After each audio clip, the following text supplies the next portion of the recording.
Hi guys, happy Sunday. Another day at the beach.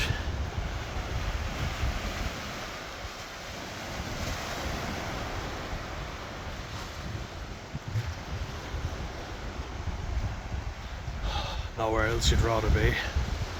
I've got my health and safety training tomorrow, my induction, for a position that I'm going to be starting soon. So I hope that all goes well. It's only 4 hours, 9:30 to 1:30, so shouldn't be too bad. Just safeguarding and all that sort of thing. But yeah, I wanted to just come on and getting quite insightful on these big long cycles and walks. I thought I'd turn them into something positive, you know. So the topic of the day. A lot of the topics would be something that I discussed in a previous video briefly, but now I want to start doing kind of deep diving into them, you know, deep dive, just like the little terns out there. You should see them, they're little beasts. When they see something, they fucking leap in for it. Seagulls can't keep up with them. It's a sight to behold. But enough of that. Just love nature, so thought I'd get that in there. The topic of today that I want to discuss is Anhedonia. I haven't made a proper video just talking about Anhedonia, so I think it's definitely something that deserves respect and deserves its own video. And while I ponder, I'll just describe what is Anhedonia. You know, I don't have any manuals with me or nothing, so I've done enough research anyway to know what it is in layman's terms, and that's what I always aim to do, is just to kind of describe it for you in the best possible way. Anhedonia is basically the lack of joy or, you know, pleasure in anything that you do, from what I understand of it. It basically translates to without pleasure, is the direct translation, if I'm not mistaken. I take it from Greek, I believe. You ever hear of like hedonists and stuff like that?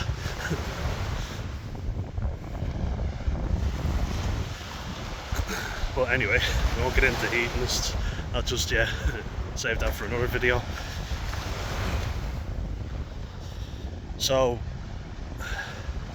my granddad, like my mum's dad, like the one who everyone liked, not the other one. He always used to say, and it's probably a saying that a lot of people use, but first person to ever use it, my mum said, was him. He used to say, energy produces energy, basically meaning that, you know, if you do something, you'll feel good after it, and you'll be more motivated to do more things. And technically, energy cannot be created nor destroyed, but can only be converted from one form to another. You know, when you have potential energy. So let's say, we're using the very true definition of it. If I have a big boulder and it's lying on the edge of a cliff, then you've got potential energy because it could roll off, and then you have the energy of gravity, you know. Now it's got actual energy, so the 9.8 meters per second, the little formula that we used to use in physics. But it makes sense, you know. The force of gravity will act upon that boulder, you know. And then it makes perfect sense that the force of gravity will act on it, but also its weight will determine how fast it hits the ground. You know, I wish it had been explained by a teacher that wasn't an alcoholic, but it's actually quite interesting physics, quantum physics, but like, that's the technical form, you know. These waves, actually we use them as kinetic energy. where there are currents and different forces used to move an object. Think of telekinesis, that's how I remember it the best way, where you can move objects with your mind. Carry style.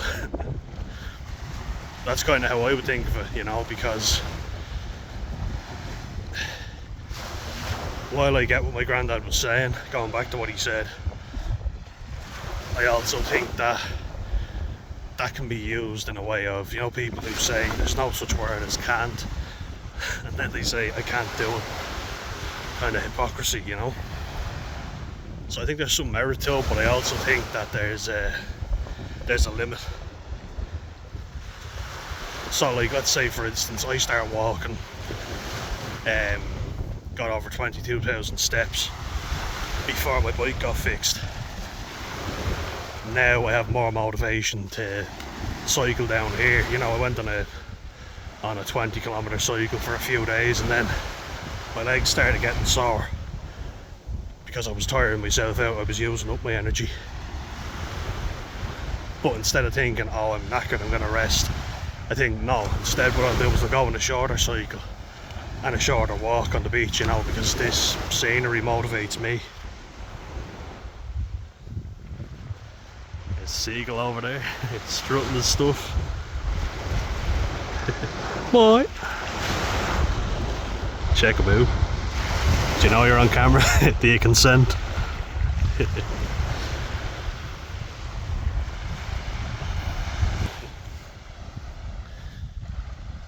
So basically, like, having done a cycle and a walk, I know I feel a lot better afterwards.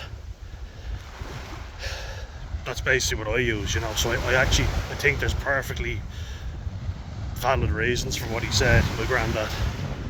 That energy doesn't just come from thin air, you know. You have to eat something, then do your exercise. I think it's misinterpreted by people. Oh, I saw the turns just going under. Let's see if we can see that.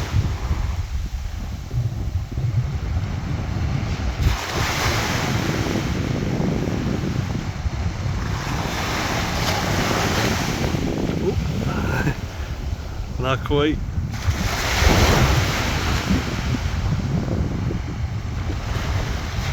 Ah, come on lads. Oh, there we go. Like kamikaze and into it, aren't they? Beasts.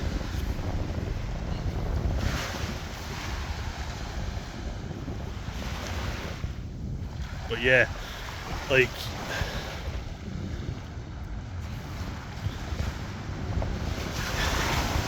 older generations have a lot of terms, don't they, which basically they're designed to stop you from moping around, feeling sorry for yourself, and I do agree with that.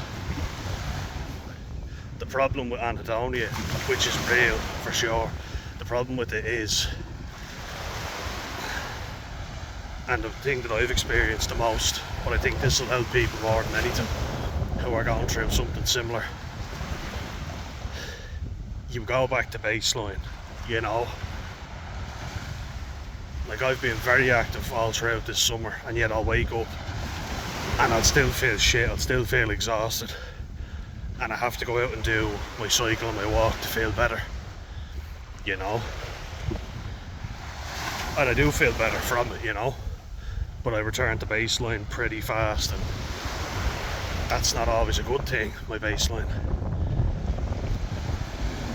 Some people will, and I've seen people do it, you know, they say, oh, I'm just going to sit in, have a takeaway and do nothing, and they're fine with that, and then they return to doing something during the week. If I do that, I end up moping for far too long, I end up sitting around, you know, and that's just how I am. I talked about self-acceptance in the video yesterday, but I can't help that, that's just how I am, and I have to accept it. Anhedonia takes away the pleasure you see with anything. I feel good when I do a run or I do a cycle or whatever. Yeah, that sort of thing, or when I have a cup of coffee or I drink something. Those things stop becoming pleasurable. And I think medications can make that worse because they numb everything.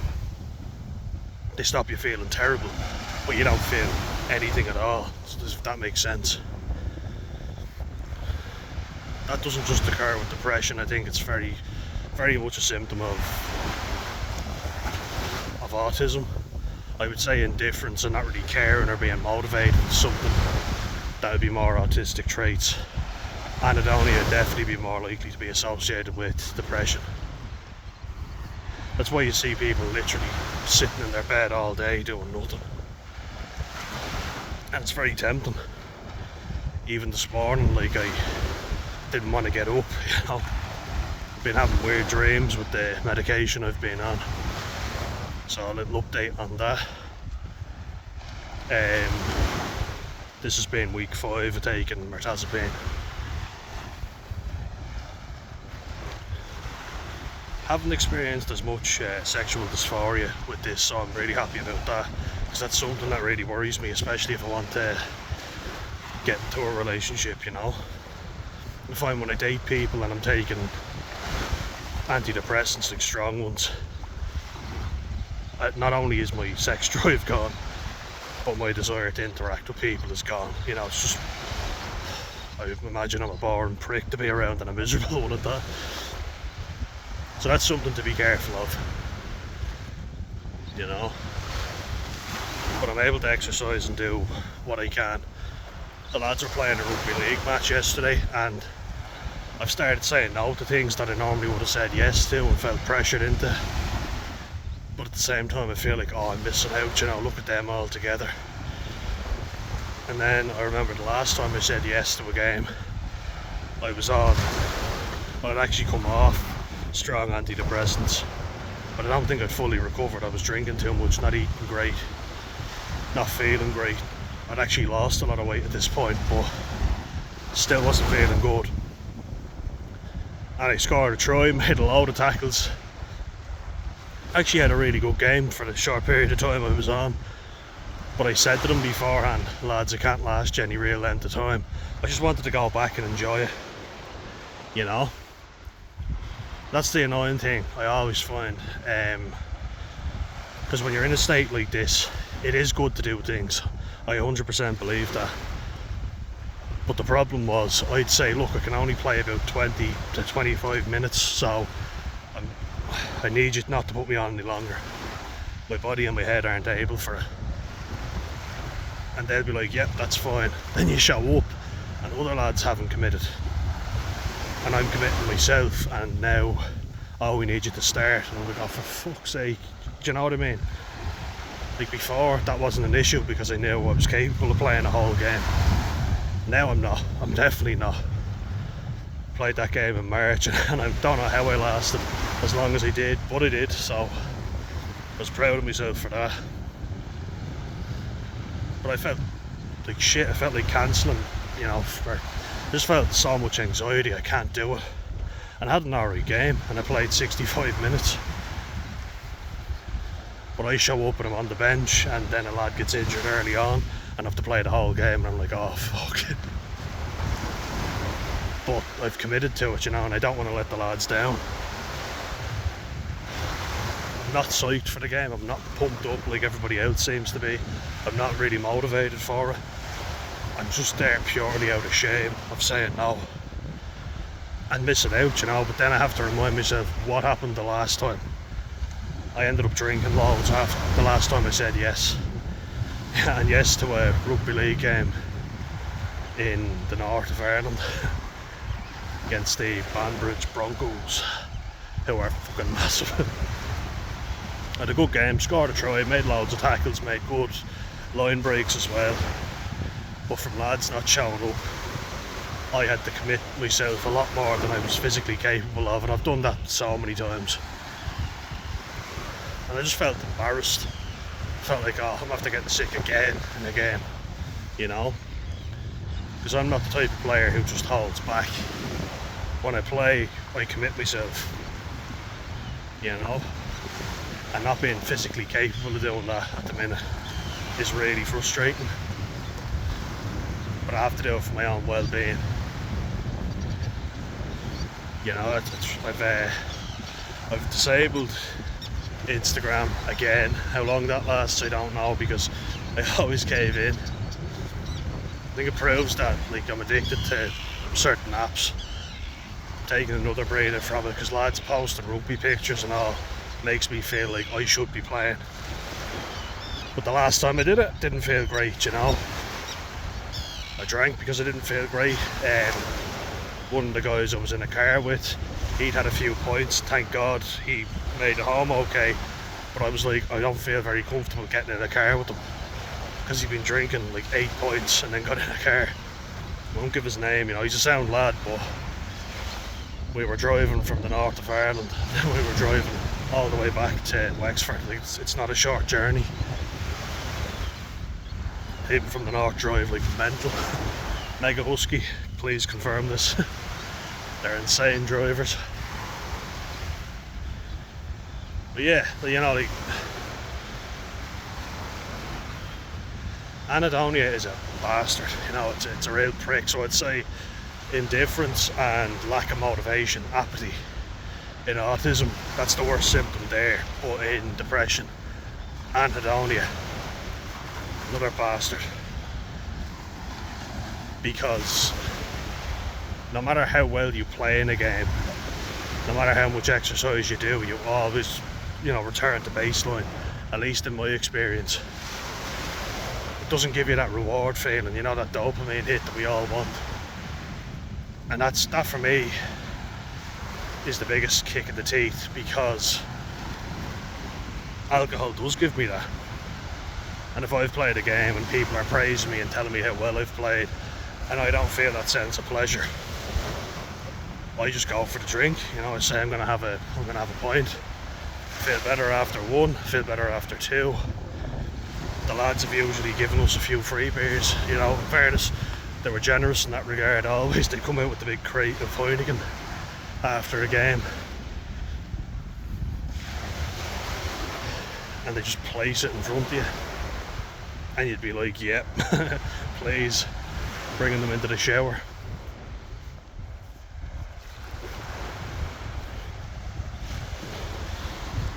And that's the annoying part, you know, because I realised that I was literally only playing rugby games, not only to drink afterwards, but also just to get praise, to post a picture on Instagram. That actually gave me more of a dopamine hit than actually playing. And then I realised I have to keep on putting those pictures out, which means I have to keep playing to prove to everybody how tough I am, and not admit that I'm fucking dying on the inside. You know, Anhedonia also meant that I knew that achieving a university level 8 degree was a massive achievement, like it was. Well, I kind of said to myself, you could tell your fucking face that, you know. And it annoyed me, it really pissed me off, because it was like, for fuck's sake, Dan, you've just made a massive achievement. Like, this wasn't easy, and it wasn't. You know, it's something I talk about quite a bit, but it's my biggest achievement in life, which was not paved in stone. Like, a lot of people who I connect with on LinkedIn, they're all perfectly nice, like they're really friendly and everything, but their family all have a background, you know, that there's usually people who choose the path of least resistance, and their dad is a professor, their mum, and they're from an intellectual family, put it that way. Or someone's family are very athletic, you know, like everybody in the family is an athlete. And that's why I say I'm a jack of all trades and a master of none, because, you know, my dad, in fairness to him, didn't get an opportunity to be academic. I think he probably could have been, but he ended up doing a trade and drinking too much. He was a decent enough footballer, but you know, drinking and smoking doesn't help with that. Though back then, like, players used to do all kinds of things. If you hear Paul Merson's stories, fuck.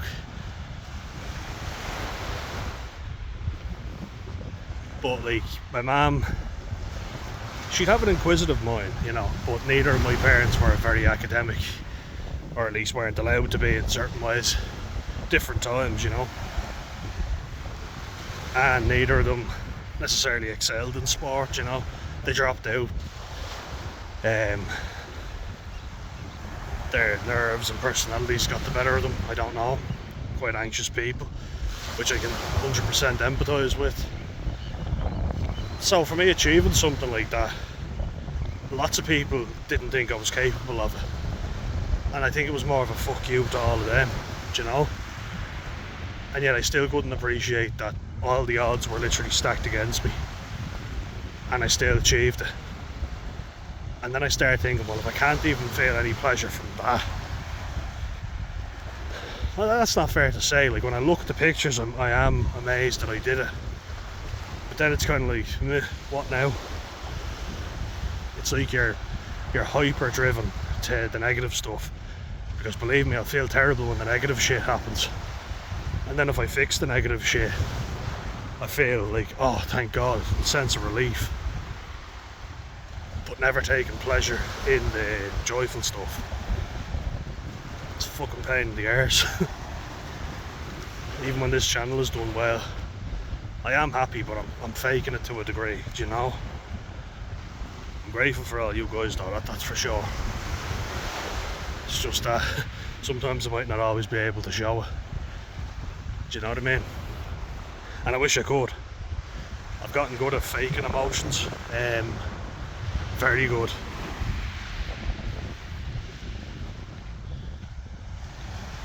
It feels like dragging a dead weight around. That's how Anhedonia takes over, if you let it, you know. Which is why I keep cycling, I keep walking, I keep exercising, just to keep it at bay. Sometimes you feel it getting stronger, you know. It's like a weight building up to bash you down. Which is where I have an issue with energy produces energy. Sorry, Grandad Peter, but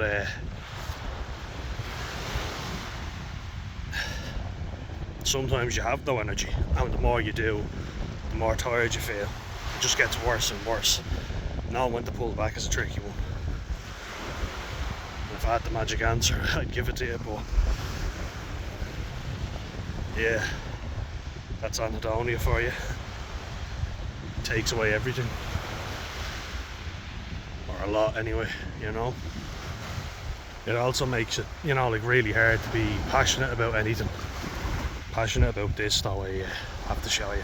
I'm right by the coast now. Ooh, see that? Oh.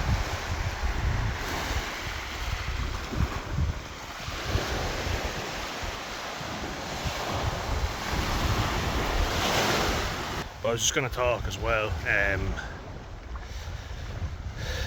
It's easier to be passionate about stuff, you know, if your family have done it for generations, or like I say about professors, and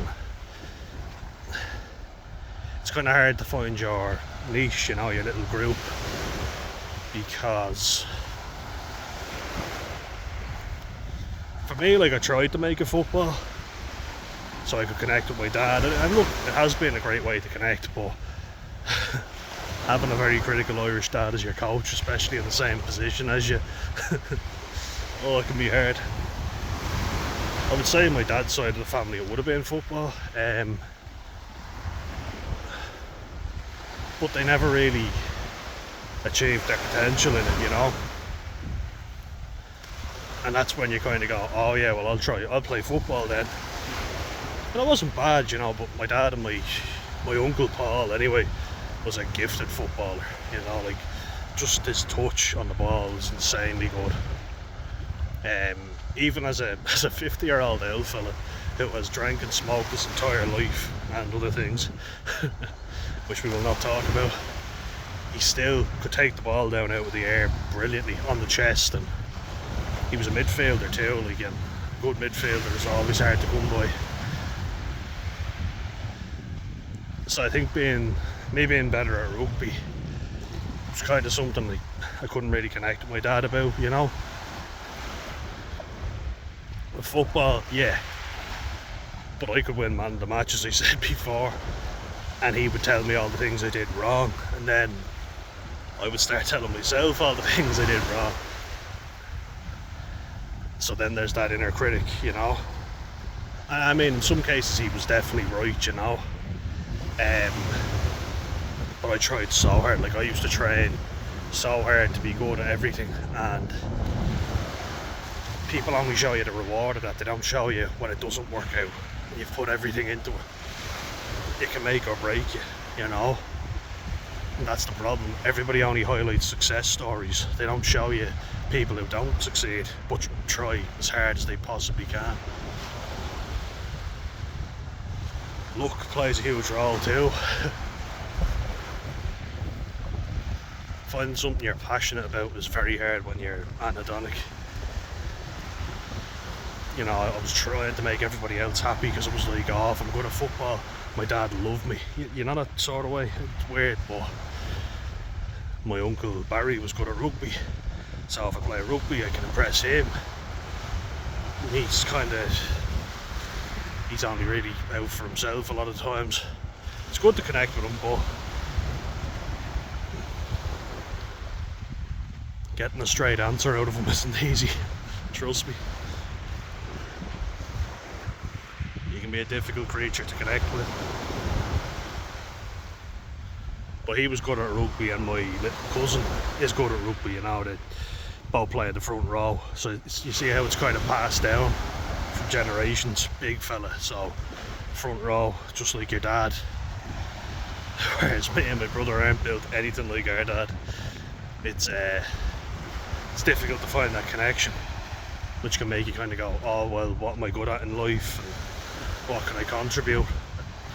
The counsellor that I was saying down here, he said that he was like, if you could picture yourself in a desert island, you know, and there's a builder, so they can build stuff like a home, and there's different people around. That's what they can contribute to society. You've got someone who's a good fighter, you know, so can be a warrior basically. You've got someone who's more strategic, so they can be a military leader, that type of thing. I couldn't answer him. I didn't know. I was like, I don't actually fucking know, because I've tried everything and found that I don't really excel in a lot of the things. But what we kind of came to was, I'm not afraid to give things a go, which is a skill in itself. And I think that's good advice I can give to anyone, because you know, it's kind of a motto of mine is, I might not be the best at it, but at least I fucking tried. You know, at least I gave it a go. As you say, some people are more gifted at certain things, and it's the path of least resistance. If you're gifted at something, great. If you're not gifted at a lot of things, but you try your arse off, that's a skill in itself that a lot of people nowadays don't have. Be grateful for that. I wasn't always grateful for that, but I am now, because it's made me resilient. Having to work harder than people, you know, that's stuff that you can't teach. That's just something that's in there. It's like people can laugh at you that you're not as inclined to build stuff, you're not as academically gifted. But there were people in college that were way more academically gifted than me who didn't succeed like I did because they didn't try hard enough. You know, I tried very hard and I got there, and they didn't, because once a hurdle came up, they couldn't deal with it. It had never happened before. So overcoming challenges in life is definitely a valuable skill. It's probably the most valuable you can have, after self-acceptance, of course. Yeah. But the Anhedonia does makes it harder for us to have that get up and go, 100%. But so does putting depressants into our body, which is why I'm trying so hard not to do that. Anyway, the sea is calling me, guys. And look at it, it's perfect right now.